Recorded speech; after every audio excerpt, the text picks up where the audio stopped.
This video is going to cover mainly the differences on what I like in Cata versus what I like on retail more. Basically what's going to happen when Cata comes out is we're going to level from 80 to 85. That's going to be not too long from what I've heard. I've heard Cata leveling is pretty chill. That being said, that leads me into my first thing with Cata versus Dragonflight, and that's going to be how the gearing works in these different expansions. Obviously, and I think this is pretty obvious, the gearing system in Dragonflight is almost as good as it gets when it comes to PvP gearing. You have a lot of quality of life things. For one, PvE gear is completely irrelevant besides maybe one item every patch or something.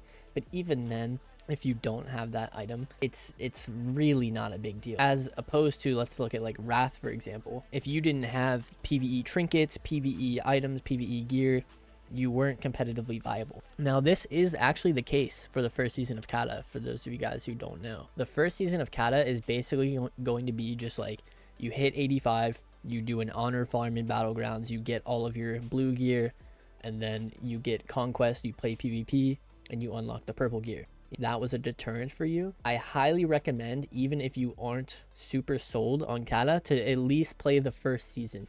I think the first season, a lot of people are going to be playing it, so it's going to be very active. The gearing is extremely easy, and the class balance in Cata I'm not 100% on this is just based off of the opinion of one of my friends who has been playing, private servers for a while, but basically like the setup comps, which is a playstyle that we don't have in Dragonflight currently. Right now in Dragonflight, every single kind of setup based comp is deemed worse due to the CC changes. For example, polymorph in this expansion is 8 seconds. You have the ability to blanket counterspell someone with improved counterspell. Every class has pretty much every DR. Like as a mage, you have impact stun, roots, silence, deep freeze, obviously. Every single class kind of has that. Warriors even have the ranged row kick, which silences you.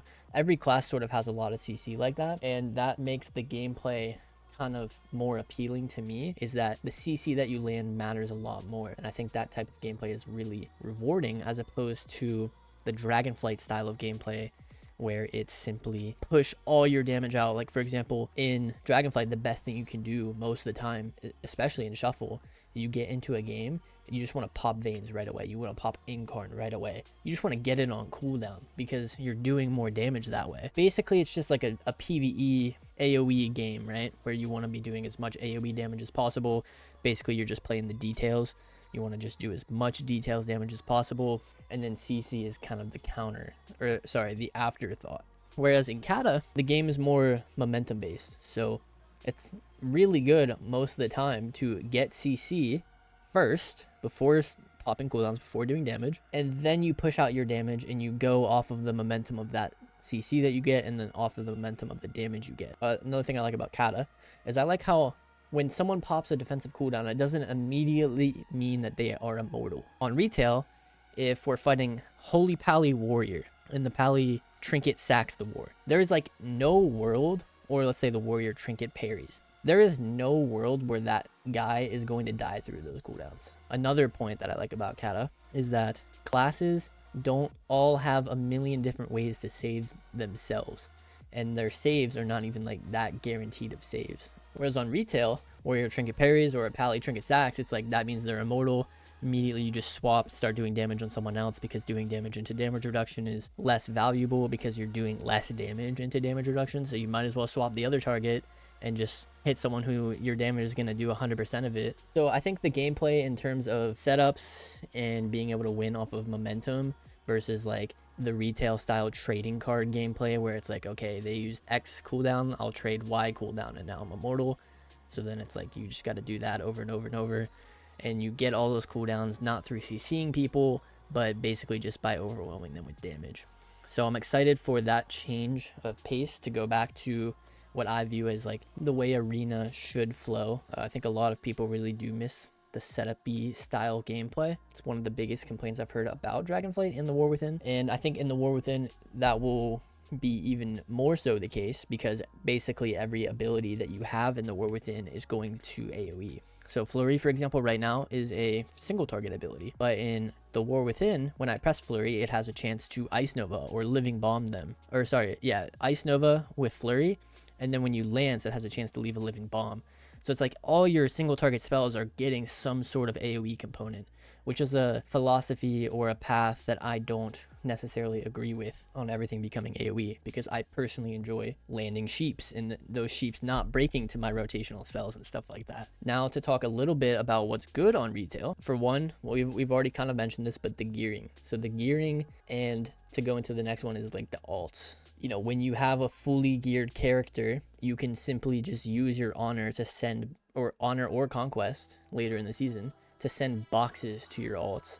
And then, you know, the leveling, there's like instant boost to max level, not just to 80, and then you have to level from 80 to 85 like you do on Cata. But I do think they are addressing a small part of that in Cata, because how it worked in Wrath was if you were behind on conquest, there was literally no way that you could catch up, because the conquest cap didn't accumulate. It was the same every week. In Cata, they're changing that. So it's a 4,000 conquest cap. And if you miss a week, then your cap, for example, will be like 8,000. So you actually, if you are starting late, can get gear later into the season. In a recent post, they removed titles from 2s and 3s.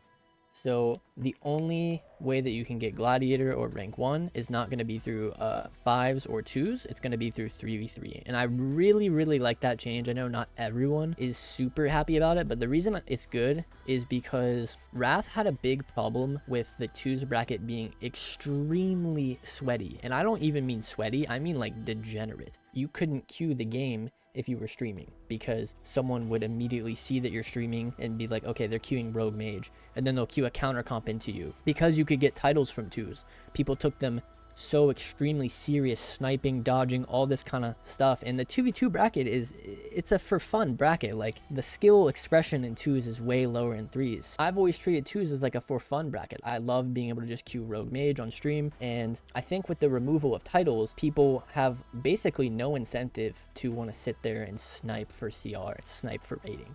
And then the 3s bracket obviously is going to be, you know, the try-hard bracket. Maybe the degeneracy carries on and people still snipe and dodge in that regard, but I think with how popular it's going to be on Season 1, it's going to be not the case, because there'll be so many teams queuing up. And then going into the later seasons of Cata is when, again, I want to give retail the edge a little bit, because you actually have to raid for gear and stuff. So it's only going to be the season 9, which is going to be the first season of Cata, that you can get full conquest and then you're good. But I do believe in seasons 10, 11, and 12, I think that's when the raids come out, and then you have to start doing a little bit of raiding for gear. My plan, and I think a lot of other people's plan, is to at least just play the first season, see how it feels, and then if you're really enjoying it, then you can continue on. Like if the PvP is really good, which I have very high hopes for it, then I definitely won't mind raiding a little bit. The way Frost Mage plays in Cata is another thing that I want to give the advantage to Cata on over retail. That's not to say I don't enjoy retail mage. I definitely do. It's just a lot different. So you don't have hard CC, right? You have Dragon's Breath, and that's it.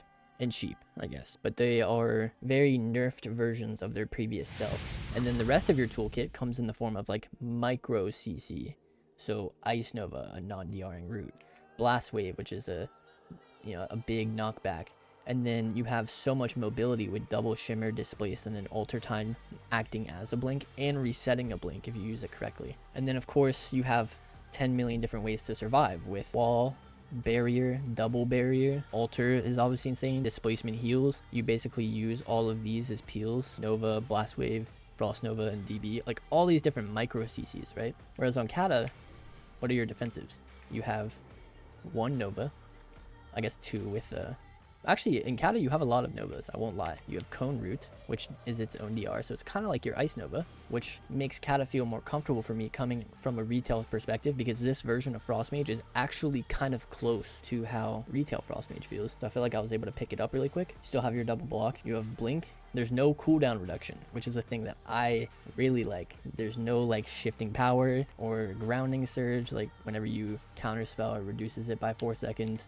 There's so much cooldown reduction on retail that whenever you track something, you need add-ons you need a fajillion add-ons to play the game basically. And I think in Cata that's a little bit different because there's no cooldown reduction. You know, if you track if you have an Omnibar, the Omnibar doesn't have to be so smart to be like, okay, the enemy mage is shifting power, so I'm going to reset the cooldown with that Omni CD. The teammates need Omni CD too, so that it can track the cooldown reduction. Then you need like the Gladius EX cooldown tracker, which is capable of tracking cooldown reduction. Like all these add-ons had to be upgraded so much to keep up with how complex all these cooldowns were. Cata is more just bare bones, you know, if something has a cooldown, that's the cooldown. That's another edge I'll give over to Cata, along with every class not having an infinite amount of tools to save themselves. So to me, the gameplay is just really rewarding in that way. I think Cata is more about setups, clean gameplay, working off momentum, and then retail is more about like optimizing every single GCD to do the most amount of damage and avoid the most amount of damage both at the same time. And then CC is kind of just like this afterthought thing. Let me know what you guys think, if you're more excited for Cata or the War Within, and let me know which one you're gonna play.